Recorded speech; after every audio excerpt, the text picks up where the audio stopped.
hope is, and it's not just my hope, I see it. I want to end on that because, for example, the labor movement that we talked about earlier with the decline for 50 years is turning up. It's turning up. Many of us wondered if it ever would, but it is. Some of the poorest paid workers, some of those undocumented immigrants included, are not willing to work at Starbucks under the conditions of that employment, or at Amazon warehouses, or at fill in the blank, at the fast food joints. They are forming unions, a lot of them. They're having strikes. They're developing new strategies. And I know it's not just among the lowest paid. Teachers are doing it around the country. Medical personnel out in California, the Kaiser Permanente people. Extraordinary solidarity across unions, among workers. That's, for me, very, very hopeful and positive sign. My biggest regret about these things is only that they're not further along than they are. The United States needs a new, fresh, left-wing political party. This uncomfortable coexistence inside the Democratic Party with a centrist establishment absolutely determined to crush anything that comes from its left wing, whether it be Bernie Sanders or Alexandria Ocasio-Cortez or any of the others. This is silly. This doesn't work. There ought to be an alternative.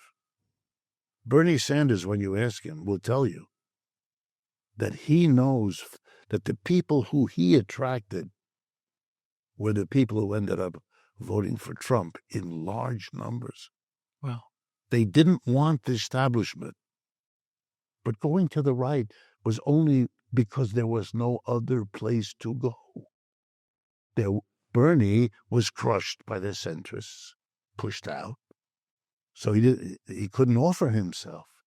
Trump did to the middle of the Republican Party, namely wipe them out, what Bernie didn't try and didn't achieve if he did try. Okay, that's an imbalance that has to be faced, and let's ask the question. Why does a country that celebrates the freedom of choice limit the political to 2? Was it the magic number? Most other countries have more than 2 political parties that contest, including most of our European allies. We have 2. We don't need freedom of choice in politics. What? Where's that written? What? Why do we permit the 2 parties to make it impossible for third parties to get going, which they systematically do, and many of them will tell you how they do it and are committed to it? Because we live this strange public opinion in America that we're the nation of freedom. We want freedom of choice. Just not there. Ooh. It's like when I explain to my European friends, why do most American cities have 1 newspaper? We want freedom of choice. We just want 1. Why should we have 5?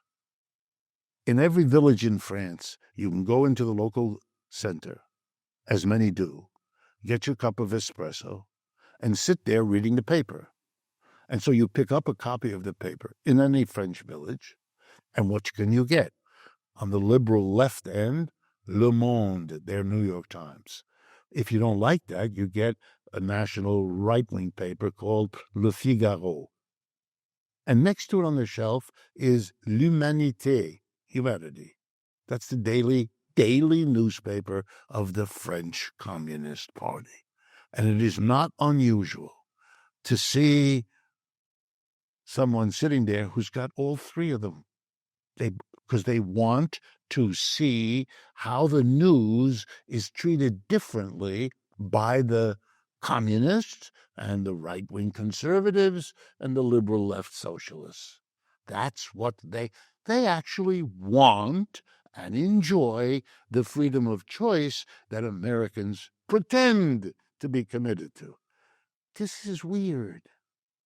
It may not strike anyone, but that's because it's really weird and you haven't thought about it before. And that's a strange quality of the United States. This not goes back to the beginning of our conversation when I told you that I got interested in economics because when I asked questions in college about economics, I could see, particularly when it had to do with revolution or socialism or Marxism, I could see the fear in my teacher's eye. But I learned to respect the fear because it was better than what I often found. Complete ignorance. They couldn't answer the question. They had no idea what Marxist criticisms were. They had been so traumatized as they were coming up in the education system that they understood not only was it not smart to say something Marxist, it was not smart to know anything. Don't read it. Don't go find a teacher to teach you. Don't. Just amazing. You're going to study capitalism. You're going to study all the people who love it. And you're going to exclude all the people who don't, who find it insufficient or bad. What kind of an education, what kind of a society does that?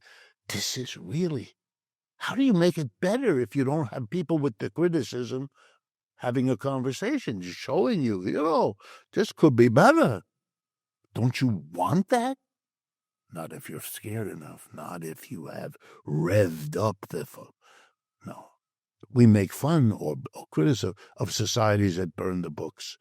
I used to say to my teacher, I guess America doesn't have to burn the books because you won't read them in any case.